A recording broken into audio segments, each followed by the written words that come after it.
Okay, welcome to Seven Continents, One Story, and I genuinely cannot wait for this one. Glad to have you with us today. This is going to be a good one. I've been looking forward to this all week, honestly. I'm Ethan, 13 Maltese, and way too obsessed with history for someone my age. I'm Nils, professor of history, originally from Sweden. And I'm Celine, joining you from Edinburgh, Scotland. I read far too many history books in my spare time. Every episode, we go deep into a story from one of the seven continents. Ancient stuff, modern stuff, stories that actually change the world. Stories that deserve to be told properly, not just as a footnote in a textbook. Because history is full of moments that still echo today if you know where to look. History just hits different when you know the full story. See you next time. Okay. So I was reading this fascinating account last night about British military history, and I stumbled across something completely wild that nobody talks about. Ethan, Celine, nobody prepared me for this one. Oh no, when Nils says wild, I know we're in for something unexpected. What is it? I have a feeling we're about to travel to Africa today. Am I right, Niels? Yes, exactly. And here's the thing. This war was fought over a century ago, but I think it teaches us so much about what we're still dealing with today. It's about two things, gold and independence. Gold always makes things complicated, doesn't it? And independence? That's personal. That's about identity. Tell us more, Nils. What war are we talking about? All right, so here's my mystery object. It's a rifle. Sounds simple, right? Right. But here's the thing. This weapon changed everything in southern Africa. It's a bolt-action rifle, beautifully made, German-engineered, and it put fear into the hearts of the world's greatest empire. A rifle scared the British Empire? That's something. I think I know where you're going with this, Nils. Go on. This rifle was called the Mauser K98. When I first held a replica of it in my hands, I was struck by the craftsmanship. It's not pretty in a decorative sense, but it's beautiful in what it represents. Precision, determination, a smaller nation punching way above its weight. So this is the weapon of... The Boers, the Dutch settlers in South Africa who didn't want to be conquered by Britain. Let me take you there. The year is 1899, October, a place called South Africa. For the past 13 years, a precious metal has been discovered. Gold, more gold than anyone imagined existed. Wow. And now, two worlds are about to collide. One world is an empire that hasn't lost a war in generations. The other is a small republic of farmers, these Boers, who just want to be left alone. But in this story, being left alone is no longer an option. And this collision is going to change everything. For all of Africa. To understand why two groups of white Europeans were fighting in Africa, we need to zoom out. The entire continent is being carved up like a pizza at a party. Right. Britain controls huge swaths, from Egypt down the Nile Valley across to East Africa. But in the south, they don't have complete control, and that's driving them absolutely mad. Wait, why does Britain care so much? Why not just let the Boers have their independence? Gold, Ethan, always gold. I read about this. The Witwatersrand gold fields in the Transvaal produced about 1/4 of the world's gold supply by the 1890s. Imagine that power. Exactly. And Britain isn't just interested in the gold for wealth, though that's important.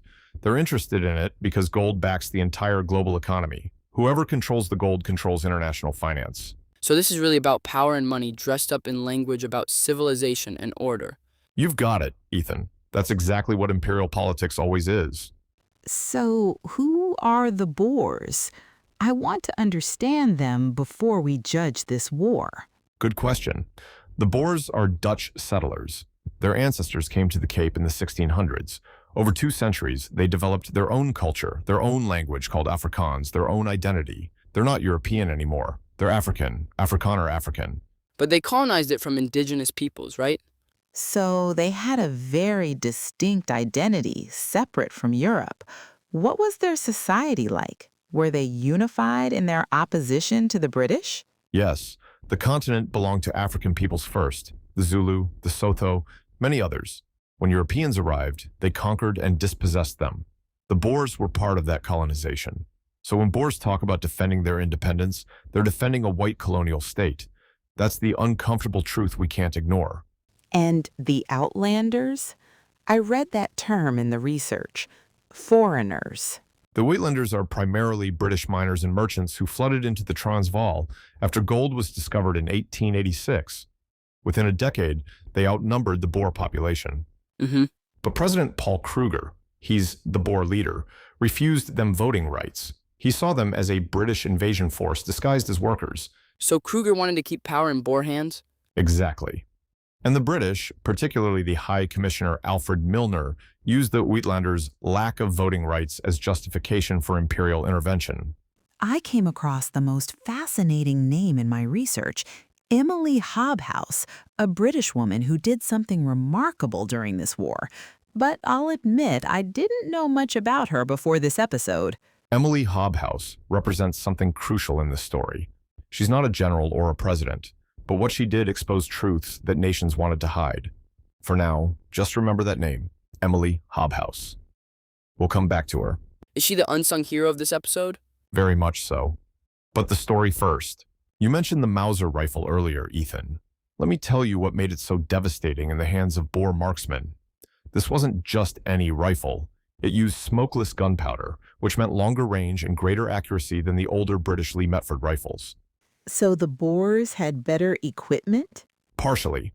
The Boers bought German Mauser rifles and Krupp artillery before the war, but more importantly, they bought them because they anticipated this conflict. That makes sense. And when you anticipate warfare against the world's most powerful empire, you'd better be prepared. The Mauser K98 became the symbol of Boer resistance, not just a weapon, but a statement. We will not be conquered easily. That's actually beautiful in a tragic way, a tool of defiance. By 1897, the situation is becoming impossible. The Uitlanders demand voting rights. The Boer government refuses.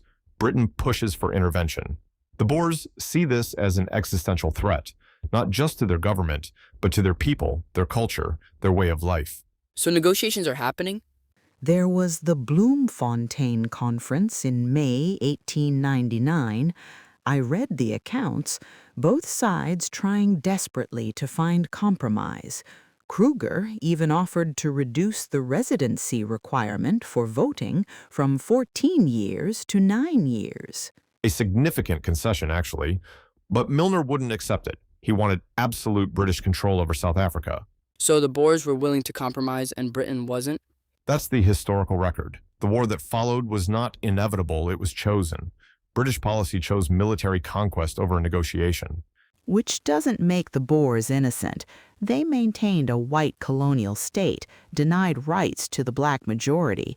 But the war itself, the start of it, that came from British imperial ambition. October 11th, 1899. The Boer republics, the Transvaal and the Orange Free State, issue an ultimatum. Britain has 48 hours to withdraw troops from the frontier. When Britain refuses, the Boers declare war, and what happens next shocks the entire world. What happens? They win, repeatedly. In December, just 2 months into the war, the British suffer 3 devastating defeats. The period becomes known as Black Week. Wow. December 10th, Battle of Stormberg. December 11th, Battle of Magersfontein. December 15th, Battle of Colenso. Nearly 3,000 British casualties. The most powerful empire in the world losing battles to farmers? Not just farmers. Skilled marksmen who knew the terrain intimately. Cavalry units that moved with incredible speed. Leaders like Christian de Wet, who understood guerrilla tactics before the world had even named them. And they were fighting for their homeland, their independence. That matters. So the British weren't prepared for this? They thought it would be a quick victory. They thought overwhelming numbers would crush Boer resistance in weeks, but they'd underestimated their opponents completely. The Boers had prepared. They had better rifles. They had knowledge of the territory, and they had something else. They were fighting for survival, not for empire, for survival. That changes everything, doesn't it? After Black Week, Britain sends massive reinforcements. By mid-1800, over 180,000 British troops are in South Africa. They appoint a new commander, Lord Roberts, and his chief of staff, Herbert Kitchener. So they're bringing in the big guns? Literally and figuratively. Roberts is a veteran of imperial warfare. He's seen action in India, Afghanistan, everywhere the empire needed to maintain control. He's ruthless, strategic, and he understands logistics like few others. With this level of force, the outcome becomes inevitable. But the path to that outcome is going to be far darker than anyone imagined. What do you mean, darker? Roberts pursues a strategy of rapid advances toward the Boer capitals. By mid-1800, British forces capture Bloemfontein, the capital of the Orange Free State. By June, they captured Johannesburg and Pretoria, the capital of the Transvaal. The British leadership declares victory. They believe the war is over. But it's not. It's not. It's about to become something far worse. Because the Boer leadership realizes conventional warfare has failed, but they're not ready to surrender. Instead, they adapt. They transform into guerrilla fighters, and Kitchener, cold, calculating Kitchener, decides to respond with methods that would define the conflict for the next 18 months. I need to ask about the concentration camps. I read about them, and I still don't fully understand what happened. The concentration camps of the Boer War are among the most devastating chapters of this story. When Kitchener takes command in November 1900, the Boer commandos have dispersed into small, mobile units, conducting guerrilla warfare. Kitchener faces a problem. How do you defeat an enemy that won't stand and fight in large formations? And his answer is the camps. His answer is total war. Kitchener implements what he calls the scorched earth policy. British forces burn approximately 30,000 farms to deny resources to the Boer commandos. They destroy towns. They lay waste to the countryside. And then they establish camps to intern the families of Boer fighters. They're taking women and children hostage? They're calling it protection.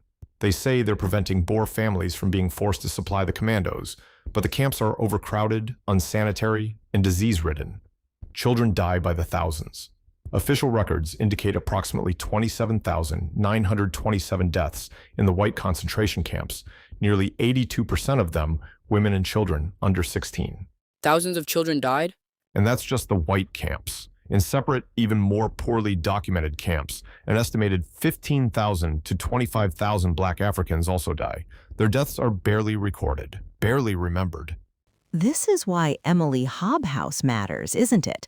She must have exposed this. Emily Hobhouse travels to South Africa in 1901 as a humanitarian. She visits the concentration camps, and what she finds breaks her. Overcrowding, disease, malnutrition. She documents everything. The conditions, the mortality rates, the suffering of women and children. What does she do? She writes reports. She sends her findings to the British government. She goes public.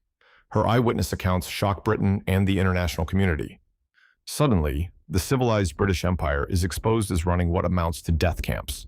She has to be ostracized for this, doesn't she? For criticizing her own nation? Initially, yes. She's called a traitor, a sympathizer with the Boers, but her documentation becomes impossible to ignore. The British government appoints a commission to investigate. They acknowledge, finally, that conditions are inadequate. But by then, it's far too late. The damage is done. The mortality is done. And she keeps working after the war ends, doesn't she? Emily Hobhouse returns to South Africa after hostilities end and helps establish handicraft schools to assist Boer women in rebuilding their lives. She dedicates herself to post-war reconciliation. She becomes a symbol of humanitarian conscience, a British woman who prioritized human suffering over national pride. When I think of this war, I remember Emily Hobhouse. She stands for something crucial, the individual conscience that says this is wrong, even when the state says this is necessary. Remember Emily Hobhouse. Remember that name. So we're at the point where Kitchener controls all the Boer cities, all the capitals, all the major towns, but the Boer commandos, led by Christian de Wet, Louis Botha, Koos de la Rey, and others, refuse to surrender. Instead, they wage a guerrilla campaign that lasts 18 more months. 18 more months of fighting when you've already lost the conventional war? Because surrender means accepting British rule. For the Boers, this is about identity, about self-determination, about the right to govern themselves. They continue fighting because, in their minds, stopping fighting means accepting imperial domination forever. And Kitchener responds with concentration camps and scorched earth policies that traumatize an entire nation. Yes, the guerrilla war inflicts immense costs, not primarily on British soldiers through combat casualties, but on Boer civilians through starvation, disease, and displacement. It's a pattern that would repeat across imperial conflicts throughout the 20th century. Total war, population control, infrastructure destruction. This war is a brutal laboratory for modern counterinsurgency.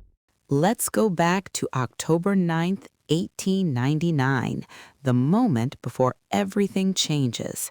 President Paul Kruger of the Transvaal has a decision to make, and it's going to determine the fate of his entire nation. The Uitlanders are demanding voting rights. Britain is demanding intervention. Diplomacy has failed. The Bloemfontein Conference accomplished nothing. And now Kruger has to decide, does he accept British imperial authority, or does he risk everything on military resistance? So this is his choice moment. This is what might have happened differently. Imagine you're President Paul Kruger. You're 74 years old. You've led your nation's resistance before. You were there during the First Boer War in 1881, when Boers defeated British forces and won their independence back. You know war. You also know Britain. You know the resources at their disposal. You know the empire's reach. But you also know your people. You know they don't want to be ruled by London. They want to govern themselves. So you have three options. Option 1, accept the Bloemfontein terms negotiated by Milner, concede some power, maintain some autonomy, avoid war, live to govern another day. Option 2, compromise further. Offer more concessions on voting rights. Hope that negotiations continue and eventually reach acceptable terms. Buy time. Or option 3, the one Kruger chose, issue an ultimatum to Britain, demand that they withdraw troops from the frontier, reject any further compromise, and if Britain refuses, declare war. I have to say, I'd lean toward option 1, more concessions, maintain some autonomy, avoid the catastrophic costs of war. War destroys everything: infrastructure, economy, lives. But that's giving up. That's accepting that your nation doesn't get to decide its own fate. I understand why Kruger couldn't do that. This is about dignity, about self-determination. Sometimes you have to fight for that, even if the odds are terrible. In Japan, there's a samurai concept called Bushido, the warrior's code. It values honor and defiance more than survival or practical advantage. The samurai would choose death over dishonor. I see something similar in Kruger's decision. He believes that accepting British supremacy is a kind of death anyway, a death of national identity. So he chooses to fight, even knowing the odds are impossible. But the cost? The cost is paid by everyone, not just Kruger. It's the women and children in the concentration camps. It's the Black Africans conscripted and killed. It's the entire nation traumatized. That's the tragedy of this decision. Kruger isn't choosing his own death. He's choosing national sacrifice, and the costs are borne by the most vulnerable. October 9th, 1899. The Transvaal and Orange Free State issue their ultimatum. Britain has 48 hours to withdraw troops. Britain refuses. 2 days later, on October 11th, the Boer republics declare war. They actually did it. They chose defiance over surrender. They chose to fight the most powerful empire in the world. They chose to risk everything, their nation, their families, their future, on the belief that sometimes independence is worth fighting for, even when the odds are impossible. And the consequences. 2 million soldiers deployed by Britain over 3 years, 22,000 British military deaths, between 4,000 and 7,000 Boer military deaths, nearly 50,000 civilian deaths from combat, starvation, and disease, particularly in the concentration camps, 30,000 farms destroyed, entire regions reduced to wasteland. And the British Empire still wins. They do, eventually, but the cost, the human cost, is staggering, and more importantly, the methods used to achieve victory, the concentration camps, the scorched earth policy, the population control, these become blueprints for later imperial conflicts. The Boer War is a turning point in how warfare itself is conducted. So let's come back to that Mauser rifle, that K98. Yes, the weapon that scared the British Empire. That rifle represents something crucial about this war. In the hands of Boer marksmen, it was devastatingly effective. But more than that, it represents the paradox of this conflict. A smaller nation with better weapons and intimate knowledge of terrain, fighting against overwhelming imperial force. A weapon is just metal and wood and mechanism, but in the hands of someone fighting for their home, for their freedom, it becomes a symbol. When I examined images of this rifle, I was struck by its beauty in a brutal sort of way.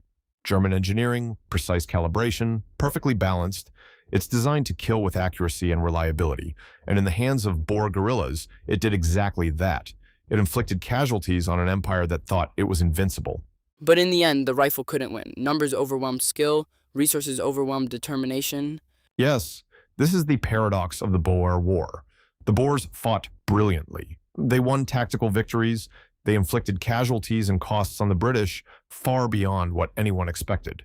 But in the end, industrial capacity, population, and sheer resource availability overwhelmed them. The Mauser K98 was a magnificent weapon, but it couldn't defeat an empire. So what happens when the war ends? May 31st, 1902, the Treaty of Vereeniging is signed. The treaty is supposed to be merciful. The Boers get £3 million in reconstruction aid. They're promised eventual self-government. There's supposed to be reconciliation between British and Afrikaners. That sounds reasonable. But here's the critical clause. The treaty explicitly postpones any discussion of voting rights for the black African majority until after the republics achieve self-government.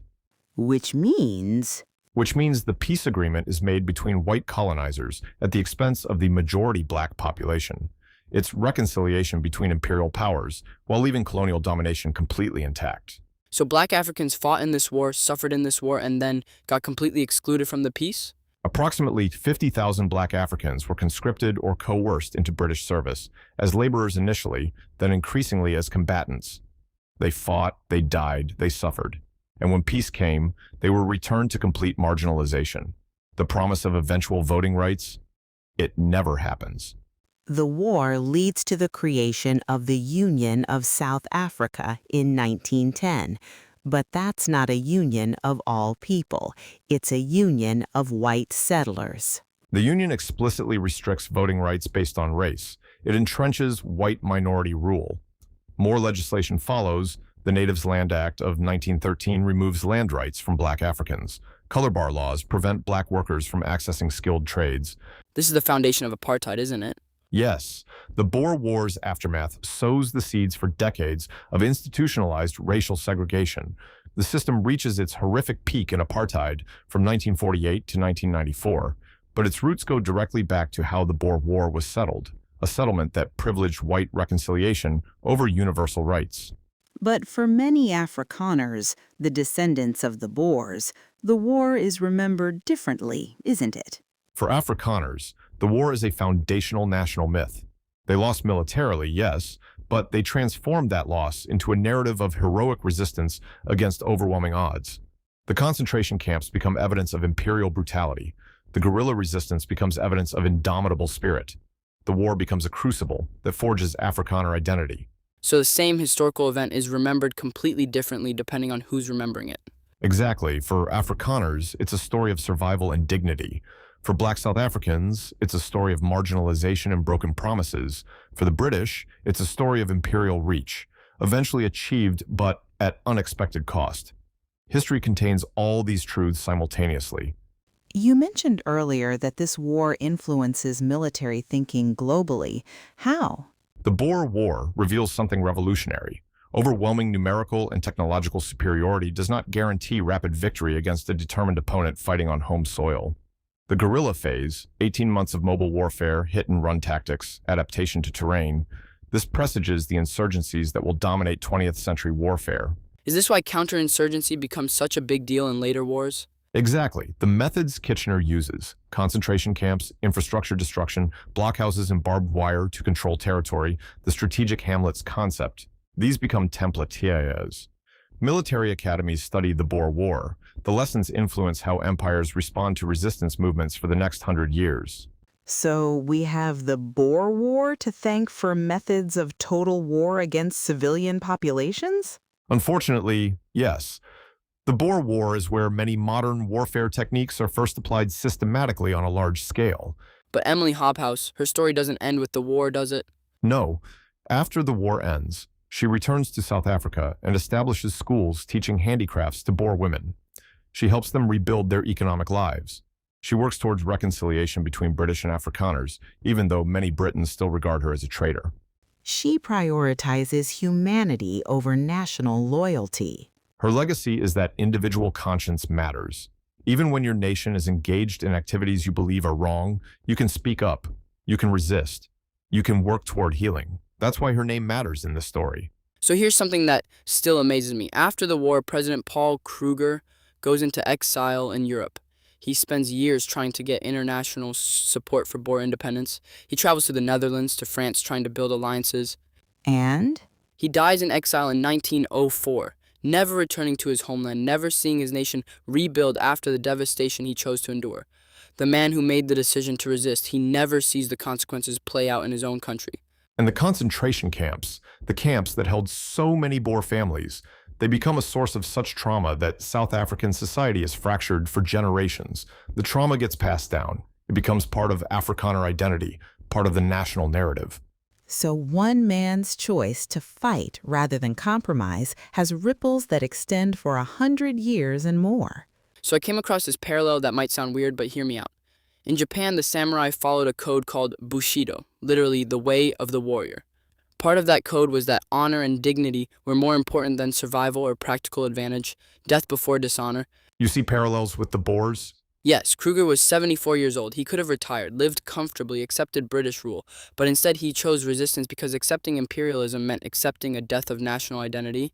It's not quite the same as samurai code, but there's something similar, a value system that prioritizes dignity and independence over material survival.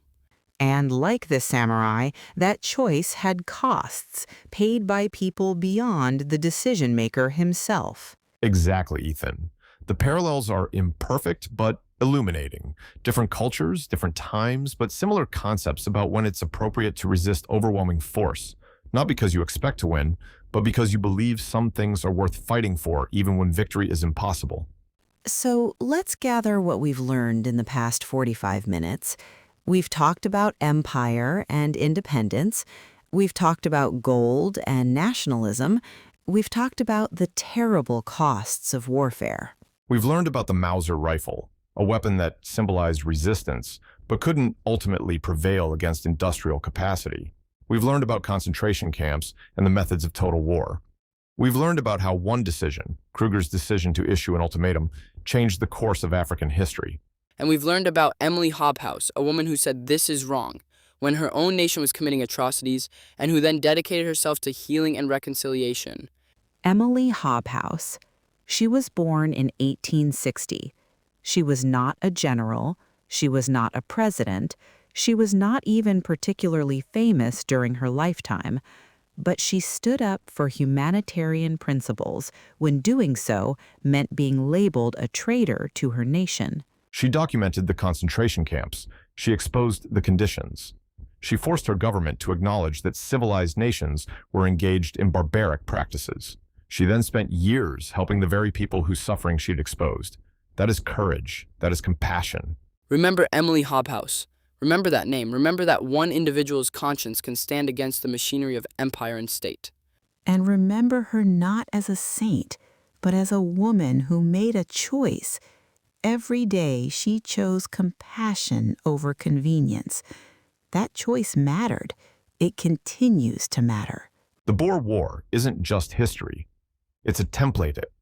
When we see powerful nations justifying interventions in smaller nations based on economic interests while claiming to protect rights, we're seeing the arguments used in 1899. When we see counterinsurgency tactics being used, we're seeing methods refined during 1899 to 1902. And when we see entire populations being ignored in peace agreements between powerful groups, like how Black South Africans were excluded from the Treaty of Vereeniging, we see a pattern that keeps repeating in international conflicts. But there's also hope in this story, because there were people like Emily Hobhouse who refused to accept the official narrative, who chose conscience, who worked toward healing even after terrible violence. That's what I take from the Boer War. Yes, it's a story of empire and resistance. Yes, it's a story of tragic choices and devastating consequences, but it's also a story of individual conscience mattering, of one person's voice making a difference. Here's what stays with me about the Boer War. Kruger made his decision thinking he was preserving his nation's independence. But what actually happened? South Africa was unified, not as independent Boer republics, but as a British dominion with concentrated white minority rule. The resistance, though valiant, ultimately failed to achieve its goal.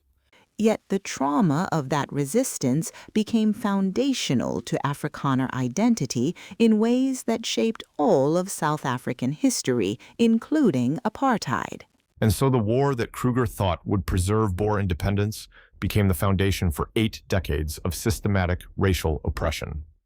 The unintended consequences of his decision rippled forward through time in ways he could never have imagined. Next week, we're staying in Africa, but we're going back in time. We're moving from European conflicts to African resistance and brilliance. What happens when African peoples face not just European military force, but European ideology? What happens when brilliant African leaders devise strategies to resist colonization? The story we're about to tell is one of courage against overwhelming odds, but also of African ingenuity and adaptation. And I have an artifact that will absolutely fascinate you, something that bridges 2 continents, 2 cultures, and 2 very different approaches to warfare. I can't wait. Tell us next week. Thinking about this story, I'm struck by how history isn't something that happened somewhere else to someone else. The Boer War happened in South Africa, but its consequences reverberated globally. The concentration camps of the Boer War influenced European thinking about warfare. The methods Kitchener used became templates for how empires would manage resistance for the next 100 years. We're all connected by history. Every empire, every resistance movement, every individual choice like Emily Hobhouse made, it all connects to us today, where we live, how we think about power and justice and human dignity. Until our next journey through time, keep history alive. Keep questioning, keep wondering, keep asking, but why? And what if? Remember the names. Remember Paul Kruger. Remember Emily Hobhouse. Remember Christian de Wet. Remember Louis Botha. Remember all the people, remembered and forgotten, who shaped the story and all the stories that came after. Until our next journey through time, keep history alive.